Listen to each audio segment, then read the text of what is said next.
News cabinet విస్తరణపై ముమ్మరంగా కసరత్తు జరుగుతుంది. తెలంగాణ కేబినెట్లో ప్రస్తుతం 6 ఖాళీలు ఉన్నాయి. రెడ్లకు 2, బీసీలకు 2, ఎస్సీలకు 1, ఎస్టీల్లో లంబాడా వర్గానికి 1 ఇచ్చే ఛాన్స్ ఉంది. రెడ్లకు 1 ఇచ్చి మరొకటి మైనార్టీలకు ఇవ్వడం పైన చర్చ జరుగుతుంది. మైనార్టీలకు కేబినెట్లో చోటు కల్పిస్తే లంబాడా వర్గానికి డిప్యూటీ స్పీకర్ పదవి ఇచ్చే అవకాశం ఉంది. కాసేపట్లో సీఎం రేవంత్ ఢిల్లీకి చేరుకోనున్నారు. ఈ టూర్లో కేబినెట్ విస్తరణకు లైన్ క్లియర్ చేసే ఛాన్స్ ఉంది.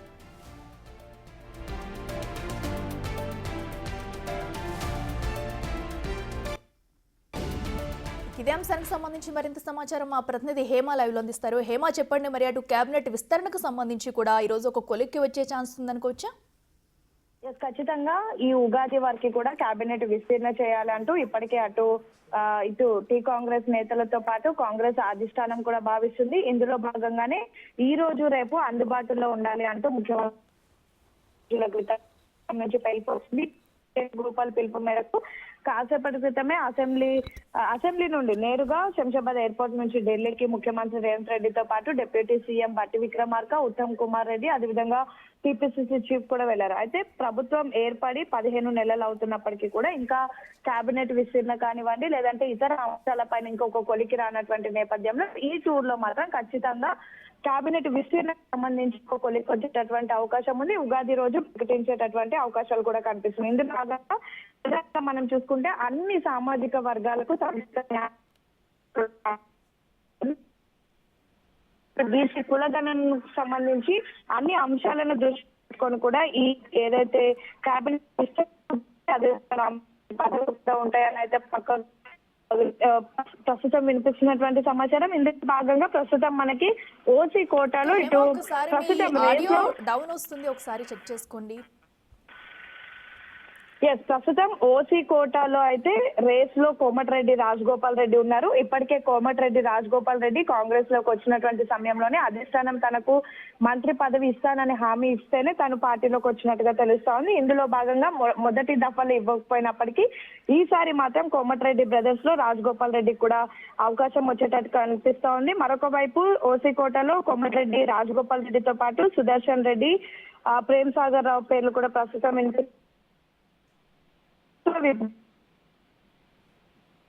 శ్రీహరి అండ్ రీసెంట్ గా ఎమ్మెల్సీ దక్కించుకున్న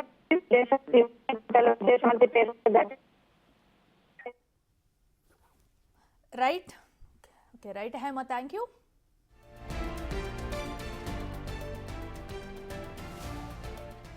కేబినెట్ విస్తరణకు సంబంధించి కూడా ఈ రోజు ఒక కొలిక్కి వచ్చే ఛాన్స్ కనిపిస్తుంది. అయితే ఢిల్లీ టూర్లో భాగంగా అటు సీఎం రేవంత్ రెడ్డి అయితే ఢిల్లీ వెళ్లనున్నారు. ఈ నేపథ్యంలో కూడా అక్కడ దీనిపై చర్చించి ఒక కొలిక్కి వస్తుంది. ఉగాది వరకు కూడా కేబినెట్ విస్తరణకు సంబంధించి అన్ని సామాజిక వర్గాలను దృష్టిలో పెట్టుకుని కేబినెట్ విస్తరణ చేయాలా అనే దిశగా కూడా ఆలోచిస్తున్నారు. మరి దీనిపై ఉగాదిలోగా డిసైడ్ అయ్యి కేబినెట్ విస్తరణ జరుగుతుంది అన్నట్టు కూడా మనకి సమాచారం అందుతుంది.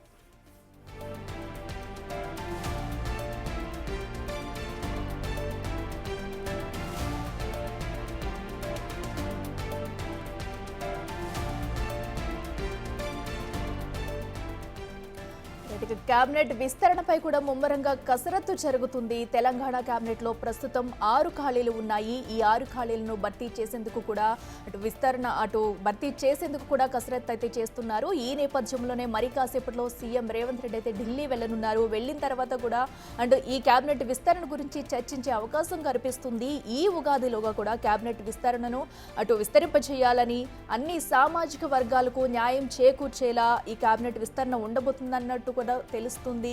అయితే దీనిలో 2 రెడ్డిస్కి, అలాగే మైనారిటీలకు, అలాగే ఎస్సీ అందరికీ కూడా సామాజిక న్యాయం చేసే విధంగా ఈ కేబినెట్ విస్తరణ ఉండబోనున్నట్టుగా కూడా తెలుస్తుంది. మరి ఈ రోజు ఢిల్లీ వెళ్ళిన తర్వాత అటు సీఎం రేవంత్ రెడ్డి ఈ విషయాన్ని చర్చించి ఉగాదిలోపు కూడా కేబినెట్ విస్తరణ కంప్లీట్ అవుతుంది అనే సమాచారం అయితే అందుతుంది. అయితే ఇప్పటికే చాలా మంది ఆశావాహులు కూడా ఉన్నారు కేబినెట్ విస్తరణలో చోటు కల్పించడం కోసం కూడా. అందరూ ఆశావాహులు కూడా వెయిట్ చేస్తూ ఉన్నారు ప్రతి ఒక్కరూ. అయితే ఎవరికి కేబినెట్ లో చోటు దక్కుతుంది సో అనేది కూడా ఉత్కంఠంగా మారింది ప్రస్తుతం. అయితే దీనిలోనే త్వరలో కీలక నిర్ణయాలు తీసుకుని ఉన్నారు. త్వరితగతిన దీనిపై వివరాలు అయితే వెల్లడించనున్నారు. మరి కాసేపట్లో దీనికి సంబంధించి సీఎం రేవంత్ రెడ్డి కూడా ఢిల్లీ వెళ్లనున్నారు. వెళ్లి కేబినెట్ విస్తరణపై కూడా చర్చలు జరిపే అవకాశం ఉంది.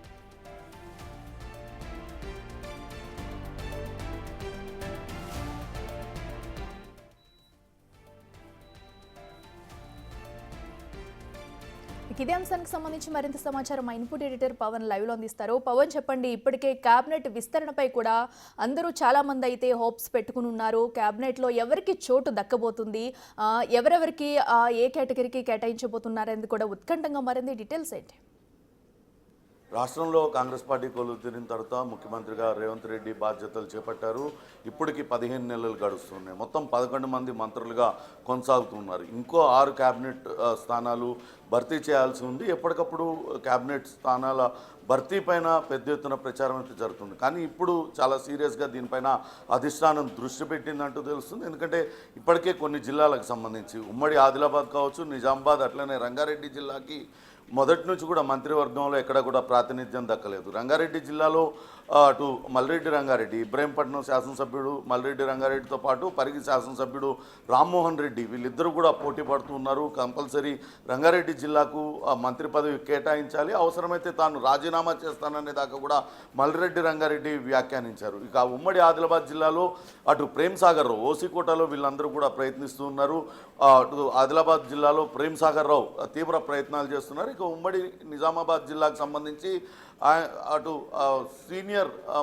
సీనియర్ శాసనసభ్యుడు ఆయన చాలా కాలంగా మంత్రిగా ఆయన తన మంత్రి పదవి పొందేందుకు ఆయన కూడా తీవ్ర ప్రయత్నాలు చేస్తున్న పరిస్థితి అయితే ఉంది. ఇక ఇప్పటికే అటు బీసీలకు సంబంధించి మక్తల్ ఎమ్మెల్యే వాకటి శ్రీహరికి ముందుగానే రేవంత్ రెడ్డి ఆయన చెప్పారు, ముదిరాజులకు తగిన స్థానం ఇస్తానంటూ చెప్పిన నేపథ్యంలో వాకటి శ్రీహరికి బెర్త్ ఖాయమనే ప్రచారం అయితే జరుగుతుంది. అలానే బీసీ కోటాలో ఇటీవల అనూహ్యంగా ఎమ్మెల్యే కోటాలో ఎమ్మెల్సీ పదవి దక్కించుకున్న విజయశాంతి పేరు కూడా తాజాగా తెర మీదకి వచ్చింది. ఉమ్మడి అటు వరంగల్ జిల్లాకు సంబంధించి ఒక మహిళా మంత్రిని మార్చి అక్కడ ఆ స్థానంలో రామ్లమ్మని ఇస్తారు అనే ప్రచారం జరుగుతుంది. చూడాలి మరి ఆ మహిళా మంత్రిని తొలగించిస్తారా, లేకుంటే అదనంగా మరొక మంత్రిని విజయశాంతికి మంత్రి స్థానాన్ని విజయశాంతికి ఇస్తారా అనేది చూడాలి. ఇక మైనారిటీ కోటా నుంచి కూడా పెద్ద ఎత్తున ప్రచారం కొనసాగుతుంది. రకరకాల పేర్ల ప్రచారం కొనసాగుతుంది. కానీ ఎమ్మెల్సీగా ఉన్న అమర్ అలీ ఖాన్కి ఆ పదవి దక్కే అవకాశం ఉన్నట్లుగా చెప్తున్నారు. ఇక ఎస్టీ కోటా నుంచి కూడా అటు ఆశావాహులు భారీగా ఉన్నారు. నల్గొండ జిల్లా నుంచి అటు దేవరకొండ ఎమ్మెల్యే బాలునాయక్ మొదటి నుంచి కూడా మంత్రి పదవిని ఆశిస్తూ ఉన్నారు. అయితే ఇప్పటికే అటు ఉమ్మడి నల్గొండ జిల్లా నుంచి కోమటిరెడ్డి వెంకటరెడ్డి, ఉత్తమ్ కుమార్ రెడ్డి ఉన్నారు. తాజాగా జరగబోయే విస్తరణలో అటు కోమటిరెడ్డి బ్రదర్ అటు రాజగోపాల్ రెడ్డికి కూడా ఖచ్చితంగా మంత్రి పదవి దక్కుతుందనే చర్చ జరుగుతున్న తరుణంలో అటు ఒకటే ఉమ్మడి జిల్లాకు ఇప్పటిదాకా కేవలం ఖమ్మం జిల్లాకు మాత్రమే 3 మంత్రి పదవులు ఉన్నాయని చెప్పుకోవాలి. ఎందుకంటే అటు బట్టి విక్రమార్క, పొంగులేటి శ్రీనివాసరెడ్డి, తుమ్మల నాగేశ్వరరావు ఉమ్మడి ఖమ్మం జిల్లా నుంచి ఉన్నారు. ఇప్పుడు కనుక కోమటిరెడ్డి రాజగోపాల్ రెడ్డికి ఇస్తే నల్గొండ జిల్లాకు కూడా 3 మంత్రి పదవులు వస్తే దాంతో బాలునాయక్కు అవకాశం లేనట్టుగానే భావించాల్సి వస్తుంది. కాబట్టి అటు ఎస్టీలకు ఇవ్వదలుచుకుంటే మహబూబాబాద్ ఎమ్మెల్యే మురళీ నాయక్తో పాటు అటు డోర్నకల్ ఎమ్మెల్యే రామచంద్ర నాయక్ వీళ్ళిద్దరూ అటు రేసులో ఉండే అవకాశం ఉంటుంది. ఒకవేళ మైనారిటీ కోటాలో అమర్ అలీ ఖాన్ కనుక మంత్రి పదవి ఇస్తే వాళ్ళకి డిప్యూటీ స్పీకర్ ఇచ్చే అవకాశం అయితే కనపడుతుంది. మొత్తం మీద అటు మంత్రి పదవులపైన అయితే చాలామంది ఆశావాహులు తమని వరిస్తుంది అంటూ వాళ్ళందరూ కూడా ఆశలు పెట్టుకున్నారు. ఇక బీసీ కోటాలో అటు మక్తల్ ఎమ్మెల్యే శ్రీహరితో పాటు విజయశాంతి పేరు, అట్లనే ఇక్కడ కరీంనగర్ ధర్మపురి అటు కరీంనగర్ నుంచి గెలిచిన ఆది శ్రీనివాస్ పేరు కూడా వినపడుతూ ఉంది. ఏదేమైనప్పటికీ ఈసారి మరి కాసేపట్లోనే ముఖ్యమంత్రి రేవంత్ రెడ్డితో పాటు ఉప ముఖ్యమంత్రి బట్టి విక్రమార్క, అటు ఉత్తమ్ కుమార్ రెడ్డి తదితరులందరూ కూడా అధిష్టానం పిలుపు మేరకు ఢిల్లీ వెళ్తున్నారు. ఇవాళ రేపట్లో ఈ మంత్రివర్గం లిస్టు ఫైనల్ అవుతుంది. కాంగ్రెస్ నేతలందరికీ కూడా ఈ ఉగాదికి తీపి కబురు చెప్పే అవకాశం ఉంటుంది. కేవలం మంత్రివర్గ విస్తరణే కాకుండా నామినేటెడ్ పదవుల భర్తీకి కూడా అటు హైకమాండ్ గ్రీన్ సిగ్నల్ ఇచ్చిన నేపథ్యంలో ఎవరెవరిని ఆశావాహులు ఉన్నారో వాళ్ళందరినీ షార్ట్ లిస్ట్ చేసి ఫైనలైజ్ చేసే అవకాశం ఉంటుంది. కానీ ఇప్పుడు మాత్రం ముఖ్యంగా ఈ భర్తీ చేయబోయే 6 మంత్రి పదవుల మీదే తీవ్ర ఉత్కంఠ అయితే కొనసాగుతుంది. చివరి నిమిషంలో ఎవరి పేరు ఇంక్లూడ్ అవుతుంది, ఎవరి పేరు అటు ఎక్స్క్లూడ్ అవుతుంది అనే దానిపైనే పెద్ద ఎత్తున కాంగ్రెస్ పార్టీలో చర్చ జరుగుతుంది. అయితే పవన్, మనం చూస్తున్నాం అయితే క్యాబినెట్లో చోటు కావాలని చెప్పేసి చాలా మంది అప్పుడు వెయిట్ చేస్తున్నారు. సో అయితే దక్కని వారికి ఎలా న్యాయం చేసే అవకాశం ఉంది, అండ్ అలాగే ప్రధానంగా ఈ 6 సీట్లలో కూడా ఎవరిని వరించే అవకాశం ఉందనుకోవచ్చు? ఎందుకంటే అంటే ఏ అంశాలను పరిగణనలోకి తీసుకుని ఈ క్యాబినెట్ విస్తరణ చేసే అవకాశం ఉంది? మొదటి నుంచి కూడా పార్టీకి లాయల్గా ఉన్న వాళ్ళని, పార్టీ అభ్యర్థుల గెలుపు కోసం ప్రయత్నించే వాళ్ళని, పార్టీ కోసం పనిచేస్తున్న వాళ్ళనే పరిగణలోకి తీసుకునే అవకాశం ఉంటుంది. ఓసీ సామాజిక వర్గం నుంచి కొంతవరకు పోటీ ఎక్కువగా ఉంది. ఇప్పటికే అటు రెడ్డి సామాజిక వర్గానికి సంబంధించి అనేక మంత్రి పదవులు ఉన్నాయనే చర్చ జరుగుతుంది. తాజాగా ఇప్పుడు అటు ఓసీలకు 2 మంత్రి పదవులు ఇచ్చే అవకాశం అయితే కనపడుతుంది. కానీ అటు ఓసీలో కనుక చూసినట్లయితే అటు ఉమ్మడి నిజామాబాద్ జిల్లా నుంచి సీనియర్ మాజీ మంత్రి, సీనియర్ శాసనసభ్యుడు సుదర్శన్ రెడ్డి, అట్లనే ఆదిలాబాద్ నుంచి ప్రేమ్ సాగర్ రావు, వీళ్ళిద్దరూ కూడా పోటీ పడుతూ ఉన్నారు. ఇక్కడ రంగారెడ్డి జిల్లా నుంచి 2 రెడ్డి సామాజిక వర్గానికి చెందిన వాళ్ళు, ఉమ్మడి నల్గొండ జిల్లా నుంచి అటు కోమటిరెడ్డి రాజగోపాల్ రెడ్డి, వీళ్ళందరూ కూడా పోటీ పడుతున్న పరిస్థితి. కోమటిరెడ్డి రాజగోపాల్ రెడ్డికి అధిష్టానం మొదటే ఆయనకు హామీ ఇచ్చింది, పార్టీలోకి తిరిగి వస్తున్న సమయంలోనే హామీ ఇచ్చారు అంటూ చెప్తూ వస్తున్న నేపథ్యంలో ఆయన బెర్త్ ఖాయమనే ప్రచారం జరుగుతుంది. ఎక్కడ కూడా రేవంత్ రెడ్డి కూడా ఎప్పుడు కూడా వ్యతిరేకం చెప్పలేదు ఆయన మంత్రిగా చేరడానికి. అవసరమైతే పార్టీ కోసం తాను 100 మెట్లైనా దిగుతానంటూ చెప్పిన నేపథ్యంలో ఎక్కడ కూడా అటు రాజగోపాల్ రెడ్డి ఆయన మంత్రివర్గంలోకి తీసుకోవడానికి ఎక్కడ కూడా ఎప్పుడు అభ్యంతరం చెప్పు. ఇక మిగతా స్థానాలు బీసీకి సంబంధించి ముదిరాజులకు సముచిత స్థానం కల్పిస్తామంటూ చెప్పారు. ఇప్పుడున్న అటు ఎమ్మెల్యేల్లో వాకిటి శ్రీహరి, మక్తల్ ఎమ్మెల్యేగా ఉన్న వాకిటి శ్రీహరి ముదిరాజ్ సామాజిక వర్గానికి చెందినవారు కాబట్టి ఆయనకు దక్కే అవకాశం ఉంటుంది. ఇక ఎస్సీలకు సంబంధించి చెన్నూరు నుంచి గెలిచిన వివేక్ వెంకటస్వామి, ఆయన మొదటి నుంచి కూడా రేసులో ఉన్నారు. ఇటీవల ఎమ్మెల్సీ అయిన అద్దంకి దయాకర్, వీళ్ళిద్దరి మధ్య తీవ్ర పోటీ ఉంది. వీళ్ళిద్దరిలో ఎవరో ఒకరిని ఎంపిక చేసే అవకాశం కనపడుతుంది.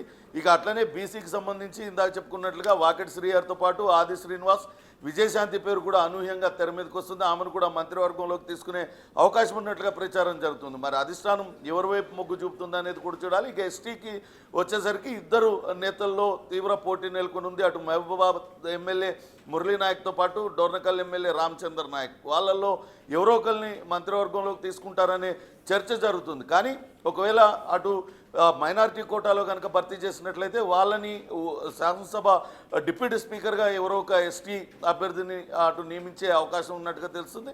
ఏదేమైనప్పటికీ మరికొన్ని గంటల్లోనే దీనిపైన క్లారిటీ వచ్చే అవకాశం అయితే స్పష్టంగా ఉంది. అక్కడ రైట్ పవన్, థ్యాంక్ యూ.